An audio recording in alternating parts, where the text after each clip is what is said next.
Bab 403. Diupload oleh Baca Suara. Jangan lupa like dan subscribe, agar kami makin semangat upload lebih banyak. Itu mungkin untuk Great Demon. Apa?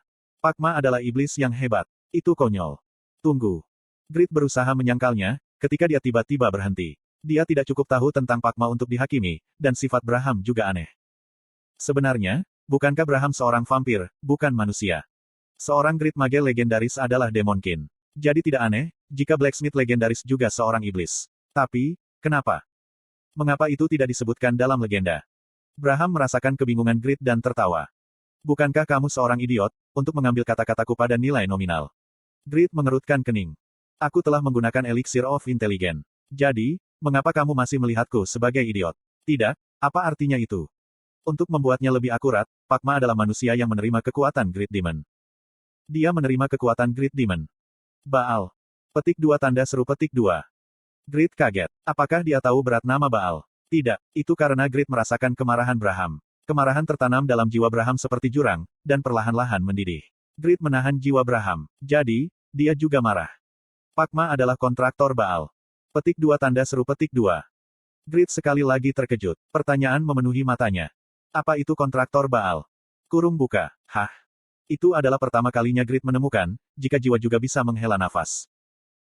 Great Demon pertama, Baal. Sebagai puncak ke-33 Great Demon, dia memerintah sebagai penguasa neraka. Mudah memanggilnya Raja Iblis. Dia adalah eksistensi absolut yang bahkan dijaga oleh naga. Dia lebih setia pada nalurinya sebagai iblis daripada orang lain. Dia bangga, destruktif, dan melakukan apa saja untuk kesenangan. Menanam benih kekacauan, melalui kontrak dengan manusia sangat menghibur baginya. Mengapa Pak Ma menandatangani kontrak dengan iblis yang begitu jahat? Ironisnya, dia harus meminjam kekuatan Baal untuk melindungi Kepulauan Behen. Kata-katanya membingungkan. Pak Ma ingin melindungi Kepulauan Behen dari para Great Demon. Jadi, dia meminjam kekuatan pemimpin Great Demon. Seperti yang kamu katakan, Baal suka mengejek dan menipu. Begitu. Tidak relevan bagi Baal, apakah target yang ditipu adalah manusia atau Great Demon seperti dirinya. Petik 2 petik 2. Great di masa lalu akan frustrasi, tanpa memahami sampai akhir. Tapi, sekarang berbeda. Dia benar menafsirkan komentar Braham, menggunakan kemampuan berpikirnya yang dikembangkan. Baal ingin menikmati hiburan, melindungi invasi Great Demon dengan kekuatan Great Demon. Jadi, dia menandatangani kontrak dengan Pak Ma. Benar sekali. Dengan kata lain, Baal mengacaukan bangsanya sendiri. Great tidak bisa mengerti Baal. Braham menertawakan kebingungannya. Jangan melihat para Great Demon dengan prasangka. Tidakkah manusia juga mengkhianati dan melukai orang-orang mereka sendiri? Tapi, bukankah Baal penguasa neraka? Bukankah dia raja para Great Demon? Seorang raja mengorbankan para pelayannya hanya untuk hiburan. Aku rasa ada beberapa. Ketika dia memikirkannya, ada banyak orang gila di dunia. Great diyakinkan dan mendefinisikan Baal sebagai Great Demon yang psikopat. Iya, inilah mengapa Kepulauan Behen berubah dengan cara ini. Jika demikian, ada pertanyaan lain. Mengapa Pak Ma meninggalkan Kepulauan Behen di wilayah bagian ini? Dia melindungi Kepulauan Behen dengan kontrak dengan Great Demon, dan kemudian Kepulauan Behen akhirnya memburuk dan fungsi aslinya hilang. Jika Pak Ma benar-benar ingin melindungi Kepulauan Behen, dia akan mengembalikannya ke keadaan semula setelah para Great Demon diusir. Tapi, dia tidak. Apakah ada kemungkinan, para Great Demon itu akan menyerang lagi? Atau mungkin Pak Ma tidak punya kekuatan lagi? Great mengajukan pertanyaan. Apa yang terjadi, setelah Pak Ma mengontrak Great Demon untuk melindungi Kepulauan Behen? Apakah dia mati? Atau apakah dia masih hidup? Kenapa menurutmu dia masih hidup? Dia dikontrak oleh iblis yang hebat. Jadi, bukankah umurnya bertambah? Itu gagasan yang konyol. Alasan mengapa iblis melakukan kontrak dengan manusia pada dasarnya adalah mengambil kekuatan hidup dan jiwa mereka. Bukan sesuatu yang aneh. Pak Ma hidup untuk waktu yang lama, bukan? Tidakkah kamu mengatakan, jika dia hidup selama ratusan tahun? Bukankah itu karena kontraknya dengan Great Demon? Kamu salah. Pak Ma membuat kontrak dengan Baal 100 tahun yang lalu, bukan 300 tahun. Great terlambat mengingat, jika Stick menyebutkan Kepulauan Behen baik-baik saja 200 tahun yang lalu. Kemudian, muncul pertanyaan baru. Apakah itu berarti, Pak Ma dapat hidup selama ratusan tahun, terlepas dari kontrak dengan iblis yang hebat? Apa identitas Pak Ma? Bagaimana mungkin manusia hidup selama itu? Kurung buka kurung tutup. Braham yang pendiam tidak menjawab, kemarahan memenuhi dirinya lagi. Tulang belakang Great menjadi basah oleh keringat dingin, sebelum Braham akhirnya memecah kesunyian. Alasan mengapa Pak Ma bisa hidup selama ratusan tahun, meskipun menjadi manusia, adalah karena umurku diambil. Apa? Slot iklan. Kamu bisa pasang iklanmu di sini. Kata-katanya tidak masuk akal. Jelas, Braham adalah vampir. Tidak seperti manusia, mereka memiliki harapan hidup yang hampir tak terbatas.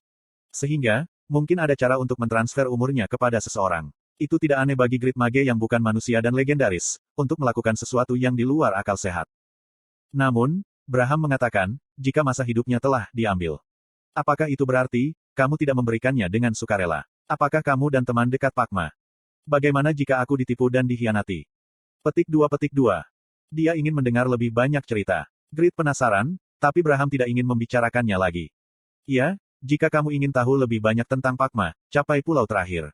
Bergeraklah ke pulau 61. Kemudian, setelah mengalami perbedaan antara keterampilanmu dan Pakma, lihatlah, apakah kamu dapat menantangnya lagi. Apa yang ada di pulau-pulau di atas 60-an yang Braham yakin, tidak bisa atasi oleh Grid. Braham berbicara kepada Grid yang bermasalah. Adalah tugasmu untuk menerobos tempat ini. Jadi, jangan berpikir untuk menyerah. Aku tidak akan menyerah, bahkan jika kamu belum mengatakan ini. Aku hanya sedikit khawatir tentang betapa berbahayanya itu. Apa yang harus kamu takuti dengan tubuh abadi? Seperti yang aku katakan berulang kali, tantang sekali. Seperti yang dikatakan Braham, Kepulauan Behen sangat terkait dengan Pakma, dan ada kemungkinan besar jika kues yang berkaitan dengan Pakma's Descendants disembunyikan di sini. Grid merasa perlu untuk menyelidiki pulau-pulau itu. Baik. Grid bergerak menuju gerbang pulau ke-61 dengan tekad. Kemudian Stick yang telah menonton dengan diam-diam, dengan segera memanggil. Braham adalah Demonkin. Kamu tidak boleh disesatkan olehnya. Aku tahu Elf dan Demonkin memiliki hubungan yang buruk. Tapi, bukankah kamu harus mendinginkan kepalamu? Bukankah kamu yang paling putus asa, untuk Kepulauan Behen dimurnikan? Aku juga bisa mendapatkan hadiah. Jadi, aku harus maju ke depan. Petik 2. Benar sekali. Dia bukan seseorang yang akan terpesona oleh keberadaan Braham. Stick yang tercerahkan mengikuti di belakang Grid. Anda telah memasuki pulau ke-61. Sebuah pulau tertutup api, hutan rimbun terbakar dan sungai yang mengalir di atasnya berwarna merah yang tidak menyenangkan. Suhu sangat tinggi. Anda terkena panas. HP dan stamina terus dikonsumsi. Anda telah menolak status abnormal. Pasif legendaris adalah scam. Statis V sepenuhnya menerapkan panca indera. Player secara alami merasakan panas dan dingin, terkadang menyebabkan iklim menjadi bencana bagi mereka. Namun, Grid tidak merasakannya, karena menjadi Pakma's Descendants. Dia mampu mempertahankan suhu tubuh yang tepat dan bermain game di lingkungan yang jauh lebih menyenangkan daripada yang lain. Pan. Tidak seperti wajah Grid yang segar, Stick yang berdiri di belakangnya, berkeringat seperti anjing. Tidak aneh, jika dia langsung pingsan. Jika kamu seorang sage, bukankah kamu harus menimbang panasnya? Ada beberapa cara, tapi aku tidak punya bahan. Tidak bisakah kamu menggunakan sihir? Sulit untuk menggunakan mana, karena penyakitku. Petik 2. Tolong jangan mati. Grid diinginkan Stick sebagai guru untuk Lord. Jadi, dia berdoa sambil bergerak maju. Tidak ada monster atau misi. Bentuknya sendiri tampak berbeda dari pulau-pulau lainnya. Petik 2. Grid melintasi pulau yang menyala-nyala, memandang ke kiri dan ke kanan. Sikapnya lebih berhati-hati dari sebelumnya. Dia sangat terkonsentrasi, saat dia bersiap untuk serangan mendadak. Namun, itu tidak ada artinya di depan musuh yang kuat, yang tidak bisa dipertahankan. Langkah kaki yang bergerak melalui hutan terdengar santai dan bangga. Pemilik jejak tampaknya tidak peduli sama sekali, jika Grid menemukan posisinya. Siapa? Grid mengalihkan pandangannya ke arah langkah kaki. Lalu, dia mengerutkan kening. Dia tidak bisa melihat apa-apa, karena asapnya. Asapnya menebal. Langkah kaki itu semakin dekat. Grid segera mengeluarkan senjatanya dan terkejut, ketika dia menggunakan Magic Detection Enhanced Level 2. Tidak ada kehidupan yang terdeteksi. Apa? Tidak ada kehidupan yang terdeteksi meskipun langkah kaki itu. Grid bingung, tapi dia mengayunkan Iaruk ke arah langkah kaki itu berasal.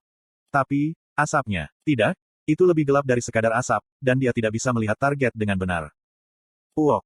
Anda telah menderita kerusakan 50.040.